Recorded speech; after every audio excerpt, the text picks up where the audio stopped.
Olá, ela é dedicada, simples e observadora. Artista nata e hamburguense não só de nascimento como de coração. Filha de Sandra e do fotógrafo Paulo Reicher, tem 45 anos e muita história para contar. Formada em magistério, a irmã do Joel é professora e mentora da escola Oficina de Fotografia. Brindada com o dom das artes e das ideias, encanta onde passa. Transforma vidas e registra histórias em cada clique. Hoje teremos uma conversa de peso com Isabel Reicher, a Isa. Isa, seja bem-vinda, tudo bom? Obrigada, tudo certo. Como é que é esse negócio de 25 anos fotógrafa e cada dia se apaixonando pela mesma coisa?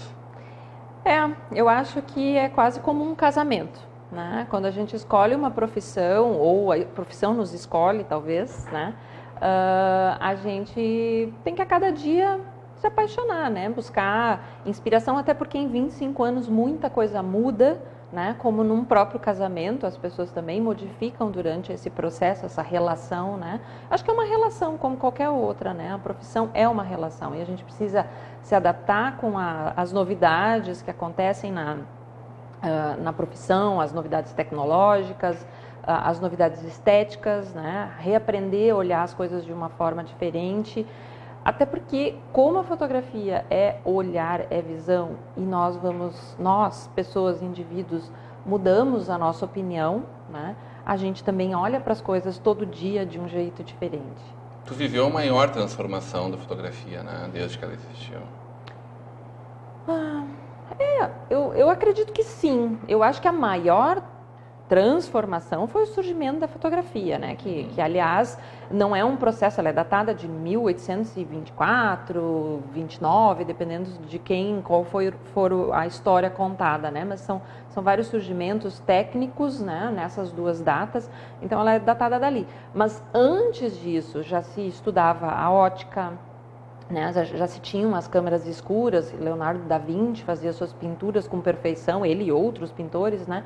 Por justamente usarem câmeras escuras, e eles levavam as suas telas com um pequeno orifício, usavam a projeção da luz através desse orifício para poder fazer os traçados da paisagem que estava do lado de fora dessa câmera escura, e depois eles tiravam a câmera escura, paravam, admiravam as cores, a luz e faziam a sua pintura manualmente. Mas antes eles usavam digamos, a tecnologia, né, ou a ciência da projeção de luz. Então isso é muito anterior.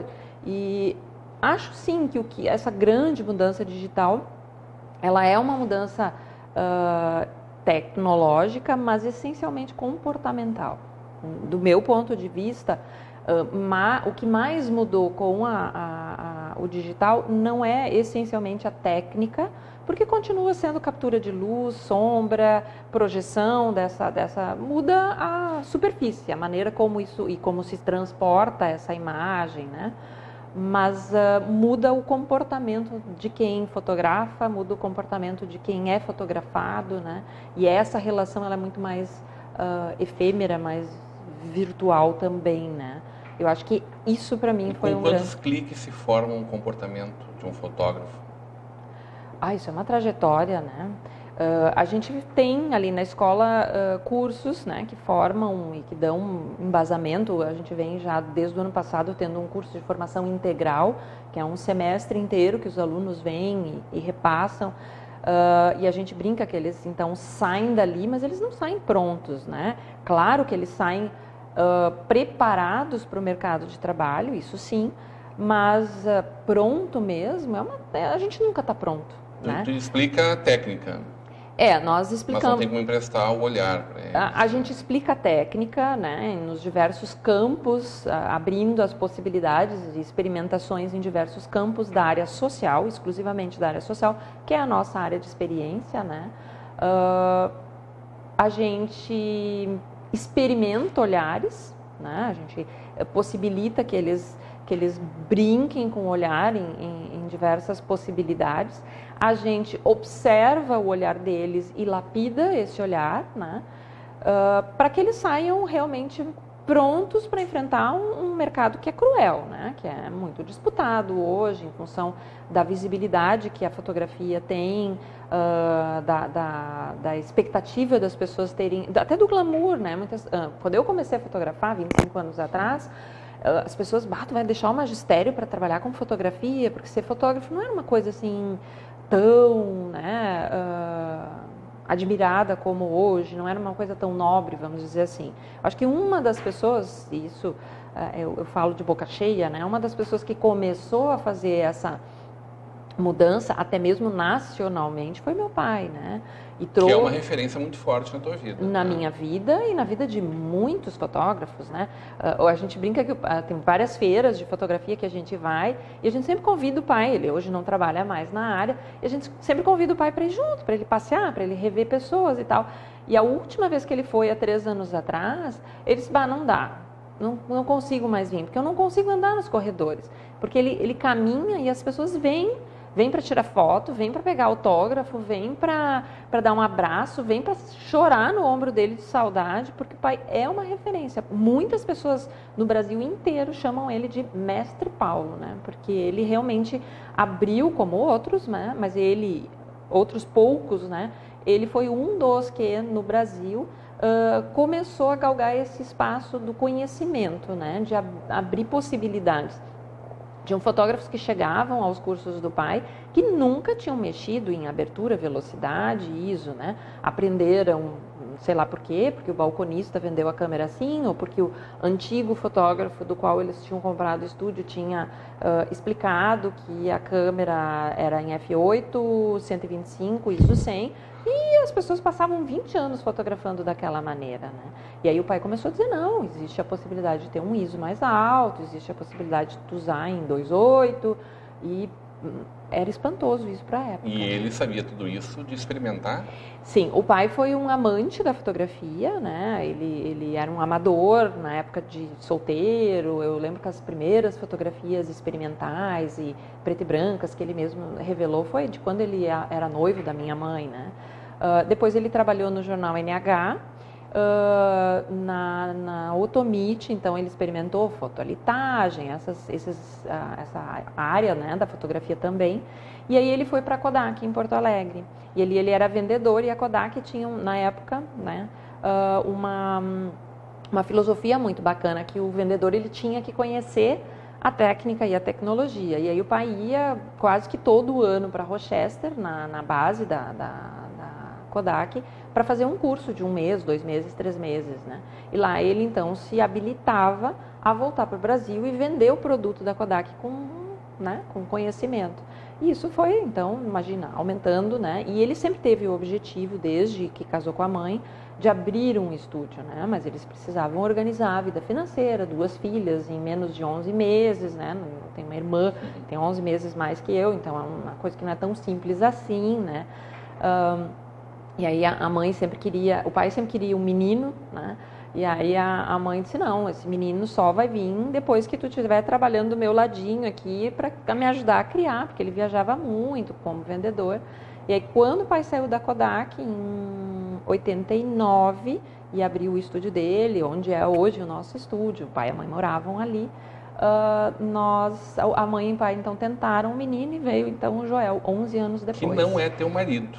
Não é meu marido, é bom dizer isso com todas as letras. Muita gente confunde, né? Muitas pessoas pensam que sim, mas não, o Joel é meu irmão. Mas é porque vocês são quase indissociáveis, né? A gente conversava sobre a Isa e o Joel juntos aqui hoje ou separados. Na verdade, cada um tem uma trajetória conjunta, mas cada um tem a sua história, né? Com certeza. Mas é indissociável, né, Isa? Eu acho que também, embora nós sejamos irmãos, eu brinco também que é um casamento, é um outro tipo de relação, né, de irmão. E como sócios que nós somos, né, a gente, enquanto está no trabalho, a gente não é irmão, a gente é sócio. E sociedade também é uma espécie de casamento, onde se discorda, onde se concorda, onde se respeita as diferenças, onde se descobrem as habilidades de um, as habilidades de outro, as dificuldades de um, as limitações de outro, e se respeita. E eu acho que o grande crescimento que nós tivemos nos últimos anos como empresa e as vitórias, tanto pessoais como conjuntas, se deram exatamente por causa dessa maturidade que a gente vem alcançando, né? Muito bom, muito bom. Isa, como é que é esse negócio de fazer parte da história das pessoas? Tu te formou em magistério, relutou ao assumir a fotografia na tua vida. Tu sabe que, na verdade... Quando é que foi teus primeiros cliques lá? Pois lá, é, eu vou contar essa história. Antes de contar a história dos outros, tem as nossas, né? Na verdade, a coisa aconteceu assim. Eu nunca pensei em ser fotógrafa. Eu sempre tive habilidades para as coisas sensíveis. Desde pequena fui muito desenhista, fazia muito tricô, crochê, desenhos, pinturas. Por todas as áreas do sensível eu sempre gostei muito e as pessoas reconheciam isso. Só que eu nasci pensando em ser professora. Acho que eu não tinha uma outra opção, né? E sempre gostei muito de criança, né? Então, fui para o magistério sem pensar muito a respeito da profissão. Sou bem sincera em dizer isso. E sou uma apaixonada pelo magistério. Amei cada criança, lembro dos nomes de 25 anos atrás.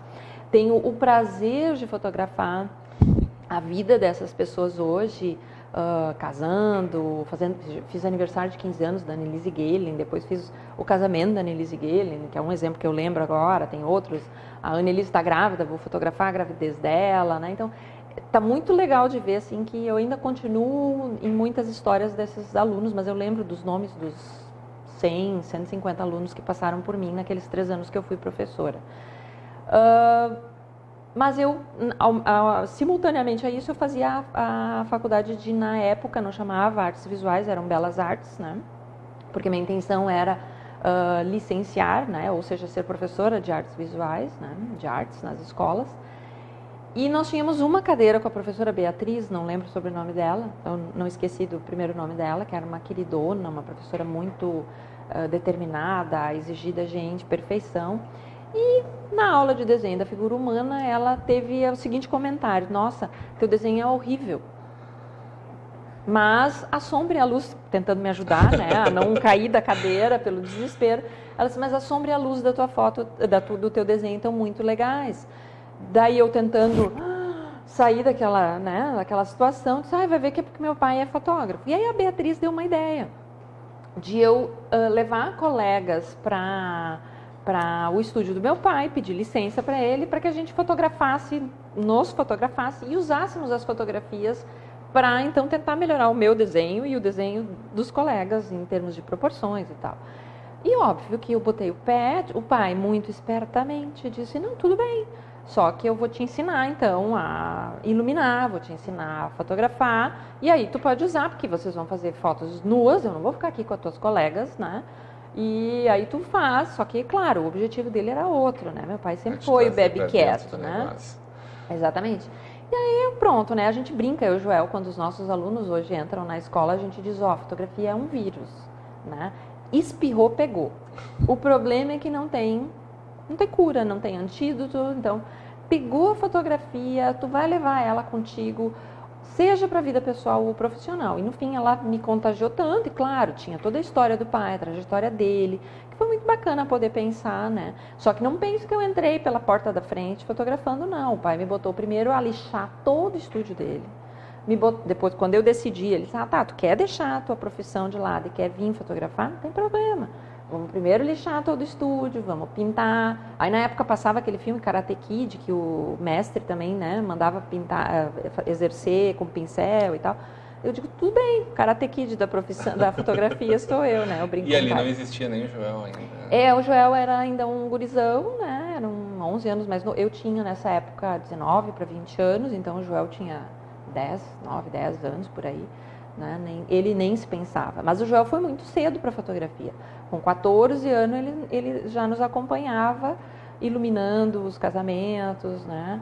Eu lembro que o primeiro casamento que ele foi, imagina, na época, ainda bem que a gente evolui, né? Também profissionalmente. Na época não existia essa preocupação com o cuidado com o social, o cuidado com os detalhes do teu serviço, né? Hoje a gente, nossa, se preocupa com o café que tu está servindo, com todos os detalhes que tu vai apresentar, um bombonzinho para uma reunião de venda, porque isso importa, impacta, né? E a pessoa vê que tu tem carinho por ela. Naquela época a gente ia para o casamento para fotografar, fazer uma bela fotografia com muita técnica. Isso já era, o nosso trabalho já era superior, né, a outros do mercado, inclusive.